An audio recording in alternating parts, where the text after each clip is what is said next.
Yo, welcome back to the channel. Is Warrior the meta in 5.0? No, but it is absolutely amazing. Today we're checking out some of the most satisfying and budget-friendly builds in Path of Exile 2 right now, the Smith of Kitava Warrior. This build is extremely tanky, surprisingly fast clears, is super cheap to put together, and is generally one of the most fun melee builds I've played.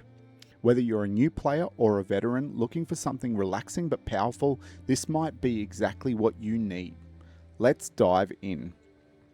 So what is Smith of Kitava? Basically, this Ascendancy has two incredibly strong features that turn you into an absolute beast. First is Coal Stoker. This node is insane. All your fire resistance also grants 50% of that value as cold and lightning resistance. This makes resistance capping ridiculously easy and early. Second is Smith's Masterwork. This means you can only wear normal white body armor, but in return you get to fully customize it with powerful stats. Combine this with your explosive physical slams and shield wall, you become a walking unkillable forge that explodes through everything. So, couple of pros, couple of cons. It's extremely tanky.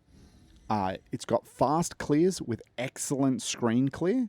It's very easy and early for resistance capping. It's very cheap and easy to get gear. It's got a simple playstyle. It scales really well into endgame. And it just feels real good to play. Lots of fun. Now the downsides is it's not great in groups. So Shield Wall will lose 80% of its damage explosion if destroyed by someone other than you. It can feel a bit slow in early game until you unlock Shield Wall. And there are other builds out there, meta builds doing more damage, but are also much more expensive to build. So let's talk about the skills. Shield Wall is your main clearing mapping skill. So when you place a shield wall, when you follow it with a shield charge or a war cry, it creates a screen clearing explosion, which will just wipe everything. For mobility, you can also use shield charge to traverse the map. So unlike sprint, you can't be knocked down and you're blocking while the charge animation runs. For bossing, you want to do Totem first, which will do pulse damage, followed by your war cries, and then just spam shield wall, which will explode by the pulse of your totem. So super easy to play. For Ascendancies, we want to go Smith of Kitava. So we want to go Smith of Kitava, and then we want to choose Coal Stoker as our modifier for fire resistance. Also grants cold and lightning resistance at 50% of their value. Smith Masterwork is also the main one, which will allow you to put on any of these nodes you want.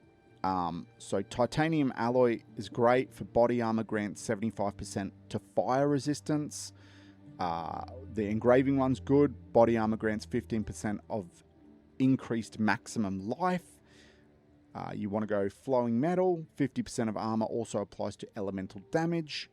And then body armor grants 25% of physical damage from hits taken as fire. But you get 8 points when you run your full Ascendancy. So you can put them into whatever you want. So 2 in here, and then the other 6 can go in any of these that you want. So brilliant way to run it.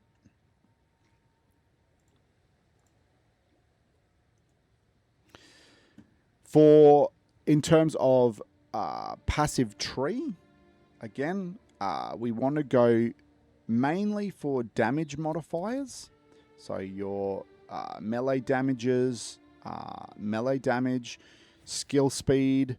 We want to go burning enemies. So you can put in nodes that'll give your shield wall fire, and that'll be amazing. You want to go all of your war cry nodes. all of your damage nodes, all of your Warcry nodes again, all of your damage nodes on broken armor, and then you can keep going Warcry, keep going damage and attack speed, but essentially, yeah, you've got a lot of freedom to choose the nodes you want. Area of effect for attacks is a big one as well. And then gear-wise, you've got a lot of freedom for what you do in terms of gear as well. So I have a very basic setup. I haven't bought anything. I've barely leveled anything up, and it still slaps. So you want body armor, so normal white strength body armor. On your shield, you just want as much armor as possible. On your weapon, you want a one-handed mace with plus to melee skills, as much damage as you can get, and attack speed's another good one, but then feel free to fill it out with whatever else you want. Gloves, you want plus to melee skills as well. You want flat damage as much as you can get. And then here's where it gets interesting. You want leech physical damage as life, or mana, or both. You can also get that on rings. You don't need to stack heaps of it, but you will need some of it. So put it on your rings or put it on your gloves. Rings, you can also get flat damage, will be great. Boots, you just simply need movement speed. Then you want to stack fire resistance anywhere you can put it, because you don't need cold or lightning resistance because of Smith of Kitava. So it opens up a lot of freedom to choose whatever you want anywhere else. Rarity, life, chaos resistance, whatever else you want. Leveling this build is very smooth. Transition to shield wall as soon as you get it. It feels great the entire way through, and you can cap resistances very early thanks to the Ascendancy. So if you're looking for a strong, tanky, fun, cheap warrior build with fast clears and easy resistance capping, the Smith of Kitava is an excellent choice right now. Let me know in the comments, are you playing Smith of Kitava? What's your favorite way to play it? Drop a like if you've enjoyed the guide, subscribe for more PO2 content, join me on Twitch, and I'll see you in the next one. Stay tanky, exiles.